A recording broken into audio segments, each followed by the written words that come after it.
अच्छा बच्चों, अभी देखो हम क्वेश्चन नंबर 9 पे आ गए हैं। क्वेश्चन नंबर 9 क्या कहता है कि अगर ये एक मैट्रिक्स है प्लस दूसरा मैट्रिक्स है इज इक्वल टू इसके, तो आप क्या करना है, A B C and D की वैल्यू मालूम करनी है। ये आपका एंड है, ठीक है।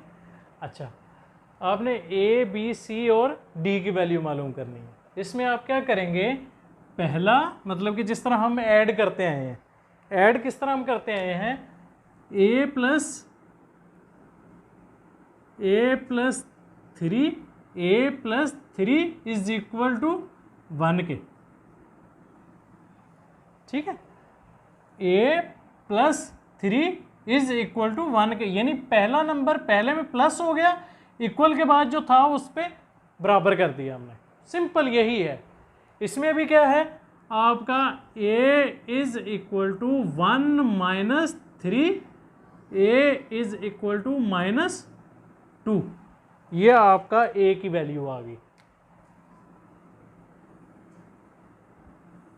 ये आपका छोटा सा सवाल। उसके बाद अभी क्या करना है, ए की वैल्यू मालूम होगी, फिर हमने क्या करना है, बी की वैल्यू मालूम करनी है। बी की वैल्यू बी प्लस, अब ये प्लस का साइन है माइनस का साइन है, तो आपने वो वाला साइन डाल देना जो इसके साथ है। तो आप क्या करोगे, B minus 1 is equal to B plus minus minus 1 is equal to किसके, 0 के। तो जब ये -1 इधर गया तो आपका हो गया b इज इक्वल टू 1। तो ये आपकी दूसरी वैल्यू आ गई। फिर आगे तीसरी वैल्यू, तीसरी हमने c की वैल्यू निकालनी है। c प्लस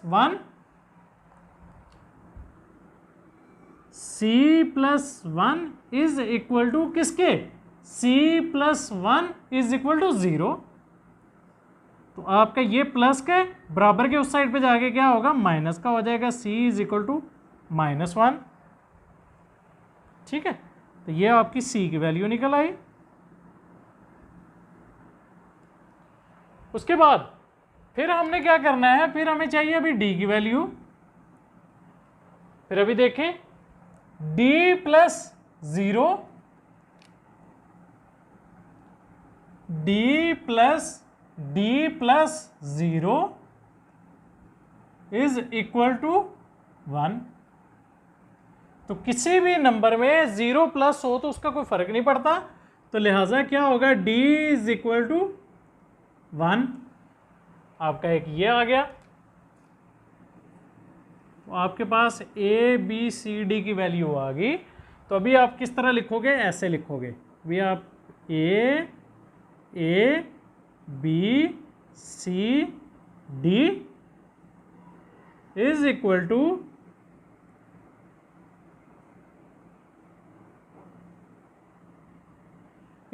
टू a की वैल्यू क्या है, -2,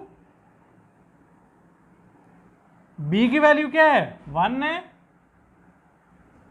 c की वैल्यू क्या है, -1, d की वैल्यू क्या है, 1। ये आपकी आ गई a b c d की वैल्यू, ठीक है बच्चों। ये था आपका क्वेश्चन नंबर 9।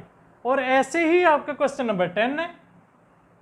क्वेश्चन नंबर 10 आपका क्या कहता है कि आपको ये दो मैट्रिक्स दिए गए हैं, इसमें आपने x y z a b c d की वैल्यू मालूम करनी है, ठीक है बच्चों। तो अब आपके पास क्या है, पहला नंबर x है, x इज इक्वल टू किसके बराबर है, x इज इक्वल टू पहला नंबर पहले नंबर के किसके इक्वल है, 3 के। आपकी ये x की वैल्यू आ गई।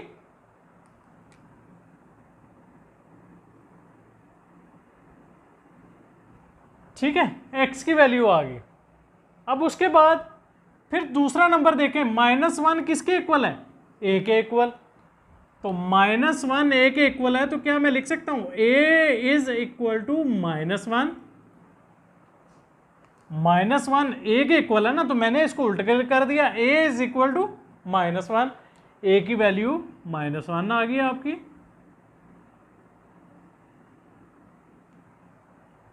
ठीक है बच्चों। उसके बाद फिर y is equal to x आ गया। y is equal to x आ गया, y is equal to x. ठीक है, अब जबकि हमें x की वैल्यू पता है, x की वैल्यू क्या है 3 है, तो हम क्या करते हैं, ये इक्वेशन नंबर 1 ले लेते हैं, ये इक्वेशन नंबर 2 ले लेते हैं। ठीक है, put x is equal to 3 in equation 2। Equation 2 के अंदर हमने पुट कर दिया x इज इक्वल टू 3, कौन सा, ये वाला, फ्रॉम इक्वेशन 1 से। तो आपका y आ गया, y is equal to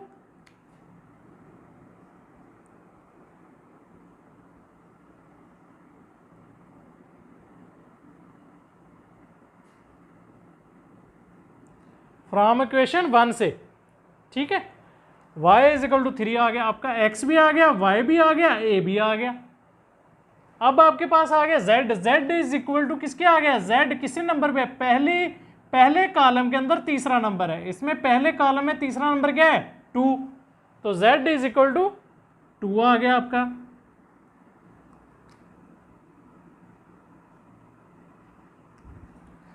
z is equal to 2 आ गया, तो आपके पास z की वैल्यू भी आ गई। ठीक है बच्चों, उसके बाद फिर अभी क्या रह गया, x, y और z वैल्यू आ गई। अब क्या है, a की वैल्यू आ गई। अब b की वैल्यू देखते हैं, इसमें क्या है, b यहां पे है, पहले कॉलम के अंदर दूसरा नंबर b है। ठीक है, पहले कॉलम के अंदर दूसरा नंबर b है। अब इसमें देखेंगे पहले कॉलम के अंदर दूसरा नंबर क्या है 2, b इज इक्वल टू 2 आ गया आपका, b इज इक्वल टू 2 आ गया। ठीक है, ये आपका आ गया b की वैल्यू आ गई। अब c देखें, c कहां पे है, तीसरा कॉलम और दूसरी रो, तीसरा कॉलम और दूसरी रो, इसकी जगह क्या बनती है, इसकी जगह बनती है 2 3, A2 3, यानी A2 दूसरी रो तीसरा कॉलम, A2 3 पे यहां पे कौन सा नंबर है 3 है, तो C आपका आ गया 3। ठीक है, उसके बाद आगे D आखिरी नंबर है, यहां पे आखिरी नंबर क्या है 2 है, तो D आपके पास आ गया 2।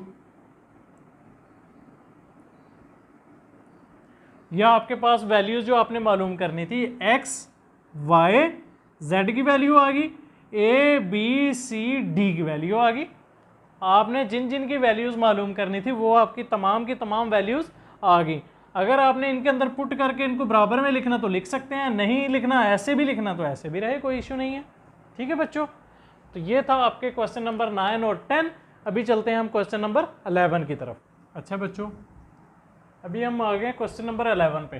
कहते हैं evaluate possible product of the following matrices, कि ये जो आपको मैट्रिसेस दिए गए हैं 3 मैट्रिसेस है, ये ऑर्डर है 2/2 का, ये ऑर्डर है आपका 2/3 का, ये ऑर्डर है आपका 3/3 का। ठीक है, ये आपका है 2/3 का, ये आपका है 3/3 का, ये आपका है 2/2 का। ठीक है बच्चों, अब आपने क्या देखना होता है कि आपके कौन कौन से प्रोडक्ट पॉसिबल हैं। आप क्या करते हो, प्रोडक्ट क्या करते हो कि आप किसी भी मैट्रिसेस की रो को मल्टीप्लाई करवाते हो किसके साथ, किसी भी मैट्रिसेस के कॉलम के साथ। ठीक है, किसी भी मैट्रिसेस की रो को आप मल्टीप्लाई करवाते हो किसके साथ, कॉलम के साथ। ठीक है, अब आपने ये देखना होता है, अब आपने मल्टीप्लिकेशन करते हुए आपने ये चीज़ें देखनी होती हैं कि इस रो के अंदर कितने नंबर हैं, यानी 1 2 3, यानी कितने नंबर है, 2 नंबर है, 3 नंबर है, 1 नंबर है। जितने नंबर इस रो के अंदर होंगे उतने ही नंबर इस कॉलम के अंदर होने चाहिए। अगर इस रो के अंदर 3 नंबर हैं तो इस कॉलम के अंदर 4 नंबर होंगे, तो वो प्रोडक्ट पॉसिबल नहीं होगा।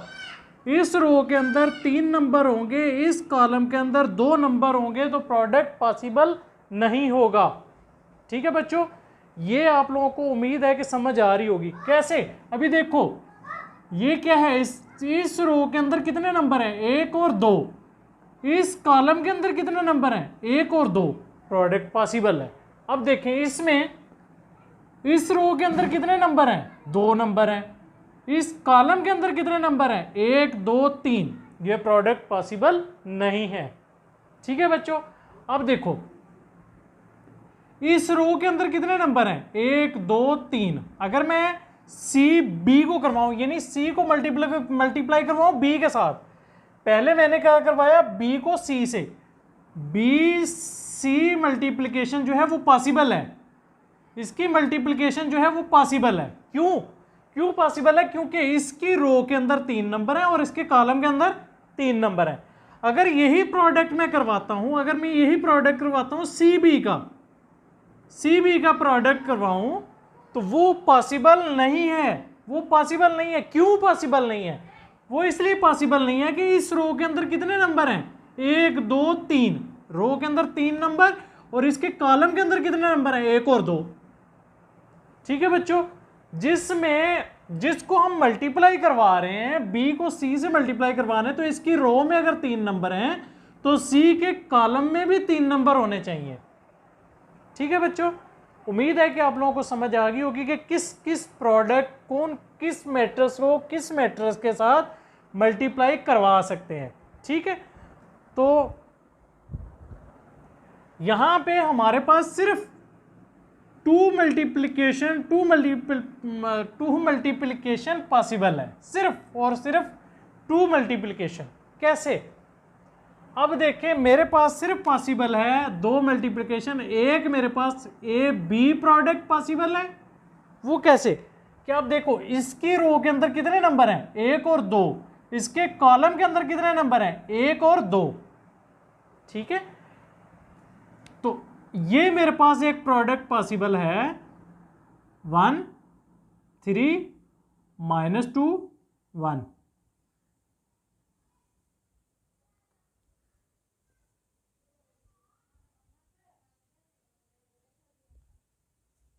ये मेरे पास प्रोडक्ट पॉसिबल है। साथ बी क्या है? बी आपका है 2 1 0 1 0 -1। अब आप कहोगे कि सर इसकी रो में तो 2 नंबर हैं और इसकी रो में 3 नंबर हैं, हमें इसकी रो से मतलब है और इसके कॉलम से मतलब है। रो से हमें मतलब नहीं है कि रो में कितने नंबर हैं। दूसरे वाले के, पहले वाले मैट्रिसेस के हमें रो से मतलब है कि रो में कितने नंबर हैं। दूसरे मैट्रिसेस के हमें कॉलम से मतलब है कि कॉलम के अंदर कितने नंबर हैं। तो पहले मैट्रिसेस की रो में कितने नंबर हैं? 2 नंबर है। दूसरे मैट्रिसेस के कॉलम में कितने नंबर हैं? 2 नंबर है। तो लिहाजा इसका मल्टीप्लिकेशन जो है वो, प्रोडक्ट जो है वो पॉसिबल है। ठीक है, तो हम क्या करते हैं? इसको प्रोडक्ट करते हैं।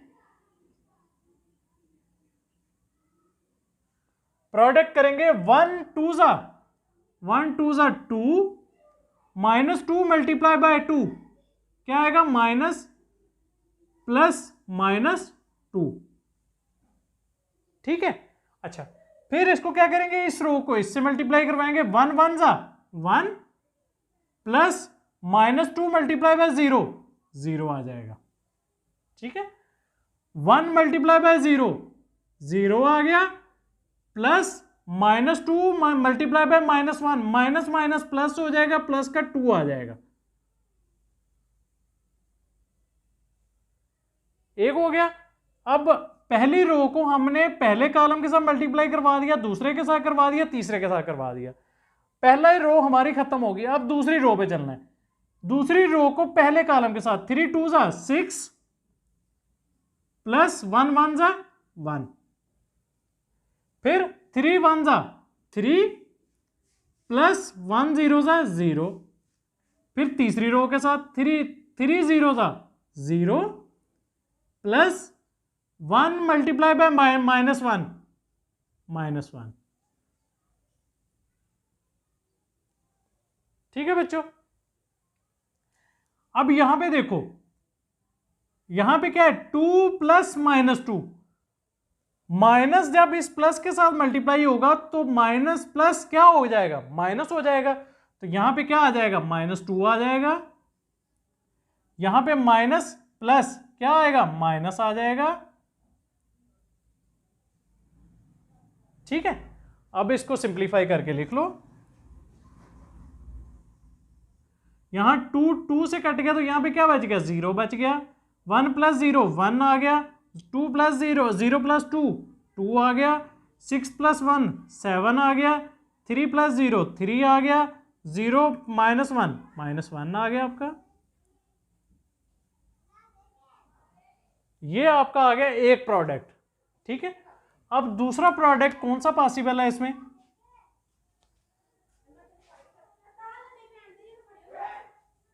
दूसरा प्रोडक्ट आपका पॉसिबल है बी सी।